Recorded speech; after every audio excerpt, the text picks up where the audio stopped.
आज के case studies के इस लेक्चर में दो बड़े मुद्दों पर बात करेंगे। पहला मुद्दा है कि अगर पति पत्नी को साथ नहीं रखना चाहता है तो हाँ, ऐसा संभव है कि पति पत्नी को साथ रखने से मना कर सकता है। नंबर दो, पति अगर पत्नी को मेंटेनेंस नहीं देना चाहता है तो हाँ, ये भी यहाँ पर संभव है कि पति अपनी पत्नी को मेंटेनेंस देने से मना कर सकता है और हमेशा हमेशा के लिए इन दोनों कर्तव्यों से मुक्त हो सकता है। तो चलिए आज के स्टडीज के इस लेक्चर में वो सभी ग्राउंड्स आपको बताएंगे किन आधार पर ऐसा हो सकता है कि पति पत्नी को साथ रखने से इनकार कर दे और कोर्ट पत्नी को मेंटेनेंस देने से मना कर दे। जय जिनेन्द्र और मुकेश जैन। वीडियो को लाइक और शेयर कर दीजिए और इस तरह के जजमेंट्स का पैकेज पाने के लिए जिसमें लगभग आपको 200 जजमेंट्स मिलते हैं यानी किसी जानकारी के लिए दिए गए नंबर पर आप हमें संपर्क कर सकते हैं। नंबर 1, अगर पत्नी एडल्ट्री में है तो ऐसी स्थिति में बस साबित करने पर पति को सबूत देना पड़ेंगे, मेरी पत्नी अडल्ट्री में है, लिविंग में रह रही है, किसी से अफेयर चल रहा है, बस पति इसके सबूत दे दे। सबूत कॉल डिटेल से निकल सकते हैं या फिर कोई वीडियो वगैरह आ जाए या कोई गवाह आ जाए। तीनों से साबित हो सकता है कि आपकी पत्नी अडल्ट्री में है।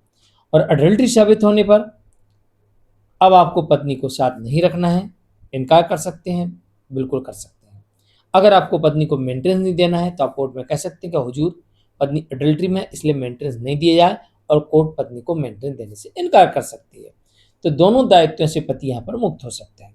दूसरी परिस्थिति जहाँ पर पत्नी ने दूसरी शादी कर ली है तो उस केस में भी ऐसे ही होता है कि पति दोनों दायित्वों से बच जाता है, ना पत्नी को साथ रखना है और ना मेंटेनेंस देना है। जहां पर पत्नी ने दूसरी शादी कर ली, अब दूसरी शादी साबित कैसे होगी?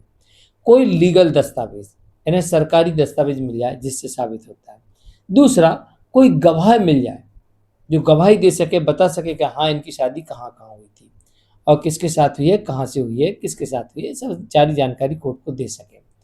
तीसरा, शादी करवाने वाला व्यक्ति यानी जो पंडित जी हैं वो मिल जाए, वो गवाही देने आ जाए, तो भी ये शादी साबित हो सकती है।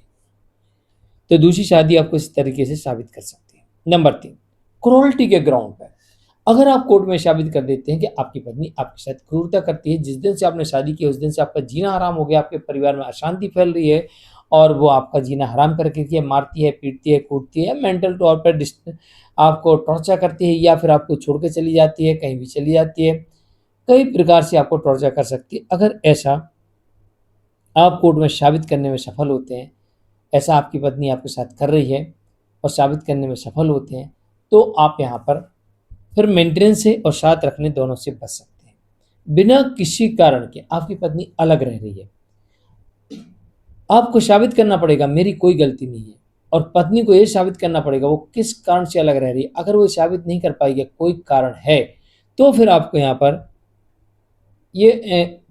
यहाँ पर कोर्ट इस आधार पर मेंटेनेंस देने से मना कर देगी कि पत्नी बिना किसी कारण के अलग रह रही है और अब आपको मेंटेनेंस नहीं देना है। ये नियम पत्नी को भी पता होना चाहिए। अगर पत्नी ऐसी गलतियां करती है तो कोर्ट उसे मेंटेनेंस देने से मना कर सकती है और उसके केस में पति डिवोर्स ले सकता है और हो सकता कि एलिमनी भी ना मिले। नंबर 5, अगर पत्नी ने झूठे केस किए हैं, लगाए गए आरोपों को पत्नी कोर्ट में साबित करने में विफल होती है, तो ऐसी स्थिति में कोर्ट मानती है कि पत्नी ने क्रूरल्टी की है और क्रूरता के साथ साथ अलग रही बिना किसी कारण के, इसे डिजर्शन का ग्राउंड बनता है। तो डिजर्शन प्लस क्रूरता के आधार पर पति को डिवोर्स मिल जाता है और मेंटेनेंस देने से भी बच सकता है। तो आज के लिए इतना ही। मैं हूं मुकेश जैन। नमस्कार।